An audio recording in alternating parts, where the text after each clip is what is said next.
Holes by Louise Sachar. You are entering Camp Green Lake. Chapter 1. There is no lake at Camp Green Lake. There was once a very large lake here, the largest lake in Texas. That was over 100 years ago. Now it's just a dry, flat wasteland. There used to be a town of Green Lake as well. The town shriveled and dried up along with the lake and the people who lived there.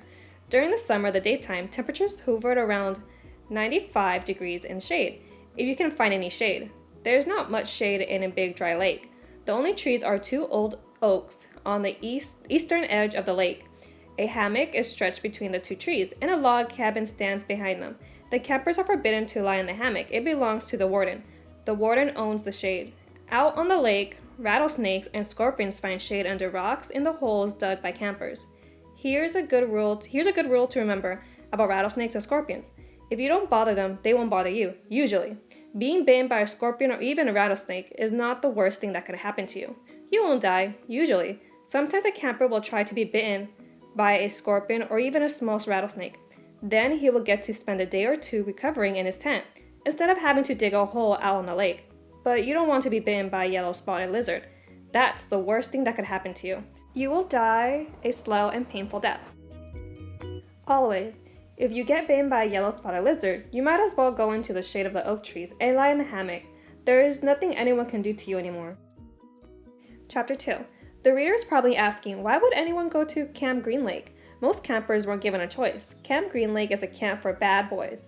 If you take a bad boy and make him dig holes every day in the hot sun, it will turn him into a good boy. That was what some people thought. Stanley Yelts was given a choice, the judge said. You may go to jail or you may go to Camp Green Lake. Stanley was from a poor family. He had never been to camp before. Chapter 3. Stanley was the only passenger on the bus, not counting the driver or the guard. The guard sat next to the driver with his seat turned around facing Stanley. A rifle lay across his lap. Stanley was sitting about 10 rows back, handcuffed to the armrest. His backpack lay on the seat next to him. It contained his toothbrush, his toothpaste, and a box of stationery his mother had given him. He promised to write to her at least once a week. He looked out in the window. Although there wasn't much to see, mostly fields of hay and cotton, he was on a long bus ride to nowhere. The bus wasn't air-conditioned, and the hot and heavy air was almost as stifling as the handcuffs. Stanley and his parents had tried to pretend that he was going away to camp for a while, just like rich kids do. When Stanley was younger, he used to play with stuffed animals and pretend the animals were at camp. Camp fun and games, he called it. Sometimes he had them playing soccer with marbles. Other time they'll run on obstacle courses or go on bungee jumping off a table tied to broken rubber bands. Now Stanley tried to pretend he was going to camp fun and games. Maybe he'll make some friends, he thought. At least he'll get to swim in lakes. He didn't have any friends at home. He was overweight, and the kids at his middle school often teased him about his size. Even his teachers sometimes made cruel comments without realizing it. On his last day of school, his math teacher, Miss Bell, taught ratios. As an example, she chooses the heaviest kid in the class and the lightest kid in the class, and had them weigh themselves. Stanley weighed 3 times as much as the other boy. Miss Bell wrote the ratio on the board 3 and 1, unaware of how much embarrassment she had caused both of them. Stanley was arrested later that day. He looked at the guard who sat slumped in his seat and wondered if he had fallen asleep. The guard was wearing sunglasses, so Stanley couldn't see his eyes. Stanley was not a bad kid. He was innocent of the crime for which he was convicted. He's just been in the wrong place at the wrong time.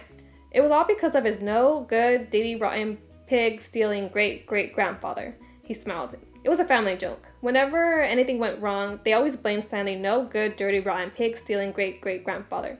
Supposedly, he had a great-grandfather who had stolen a pig from a one-legged gypsy, and she put a curse on him and all of his descendants. Stanley and his parents didn't believe in curses, of course. Whenever anything went wrong, it felt good to be able to blame someone. Things went wrong a lot. They always seemed to be in the wrong place at the wrong time. He looked at the window at the vast emptiness. He watched the rise and fall of telephone wire. In his mind, he could hear his father gruffing, soft, singing voice to him. If only, the woodpecker sighs, the bark on the tree was just a little bit softer. While the wolf waits below, hungry and lonely, he cries to the moon, if only. It was a song his father used to sing to him. The melody was sweet and sad, but Stanley's favorite part was when his father would howl the word moon. The bus hit a small bump, and the guard sat up, instantly, alert. Stanley's father was an inventor. To be a successful inventor, you need 3 things: intelligence, perseverance, and just a little bit of luck. Stanley's father was smart and had a lot of perseverance. Once he started a project, he would work on it for years, often going days without sleep. He just never had any luck. Every time an experiment failed, Stanley could hear him cursing his dirty, rotten, pig-stealing great-grandfather. Stanley's father was also named Stanley Yelts. Stanley's father's full name was Stanley Yelts II, or Stanley Yelts III. Everyone in his family had always liked the fact that Stanley Yelts was spelled the same forward and backwards, so they kept naming their son Stanley. Stanley was an only child, as was every other Stanley Yelts before him. All of them had something else in common. Despite their awful luck, they always remained hopeful. As Stanley's father liked to say, "I learned from failure." Perhaps that was part of the curse as well. If Stanley and his father weren't always hopeful, then it wouldn't hurt so much every time their hopes were crushed. Not every Stanley Yelts had been a failure. Stanley's mother often pointed out, whenever Stanley or his father became so discouraged that they could actually start to believe in the curse, the first Stanley Yelts' great-grandfather had made a fortune in the stock market. He couldn't have been too unlucky. At such times, she neglected to mention that the bad luck that befell the first Stanley Yelts. He lost his entire fortune when he was moving from New York to California. His stagecoach was robbed by an outlaw kissing Kate Barlow.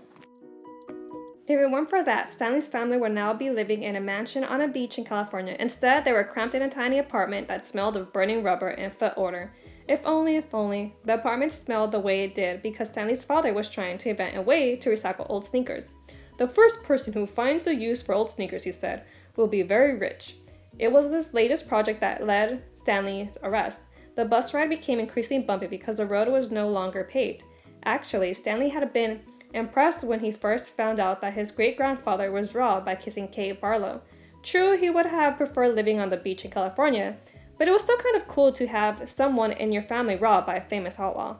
Kate Barlow didn't actually kiss Stanley's great-grandfather. That would have been really cool, but she only kissed the man she killed. Instead, she robbed him and left him stranded in the middle of the desert. He was lucky to have survived, Stanley's mother was quick to point out. The bus was slowing down. The guard grunted as he stretched his arms. "Welcome to Camp Green Lake," said the driver. Stanley looked out the dirty window. He couldn't see a lake, and hardly anything was green. Chapter 4. Stanley felt somewhat dazed as the guard unlocked his handcuff and let him off the bus. He'd been on the bus for over 8 hours. "Be careful," the bus driver said, as Stanley walked down the steps. Stanley wasn't sure if the bus driver meant for him to be careful going down the steps, or if he was telling him to be careful at Camp Green Lake. "Thanks for the ride," he said. His mouth was dry and his throat hurt. He stepped onto the hard, dirty, dry and dirt. There was a band of sweat around his wrist, where the handcuff had been. The land was barren and desolated. He could see a few run-down buildings and some tents. Farther away, there was a cabin beneath 2 tall trees. Those trees were the only plant life he could see. They weren't even weeds. The guard led Stanley to a small building. A sign on the front said, "You are entering Camp Green Lake, Juvenile Correctional Facility." Next to it was another sign which declared that it was a violation of the Texas Penal Code to bring guns, explosive weapons, drugs, or alcohol onto the premises. As Stanley read the sign, he couldn't help but think, well, duh. The guard led Stanley into the building, where he felt the welcome relief of air conditioning. A man was sitting with his feet up on a desk. He turned his head when Stanley and the guards entered, but otherwise didn't move. Even though he was inside, he wore sunglasses and a cowboy hat. He also held a can of soda, and the sight of it made Stanley even more aware of his own thirst. He waited while the bus guard gave the man some papers to sign. "That's a lot of sunflower seeds," the bus guard said. Stanley noticed a burlap sack filled with sunflower seeds on the floor next to the desk. "I quit smoking last month," said the man in the cowboy hat. He had a tattoo of a rattlesnake on his arm, and as he signed his name, the snake's rattle seemed to wiggle. "I used to smoke a pack a day. Now eat a sack of these every week." The guard laughed. There must have been a small refrigerator behind his desk, because the man in the cowboy hat produced 2 more cans of soda. For a second, Stanley thought that one might be for him, but the man gave one to the guard and said the other was for the driver. 9 hours here and 9 hours back, the guard grumbled. What a day. Stanley thought about the long, miserable bus ride and felt a little sorry for the guard and the bus driver. The man in the cowboy hat had spit sunflower seed shells into a waste paper basket. Then he walked around the desk to Stanley. "My name is Mr. Sir," he said.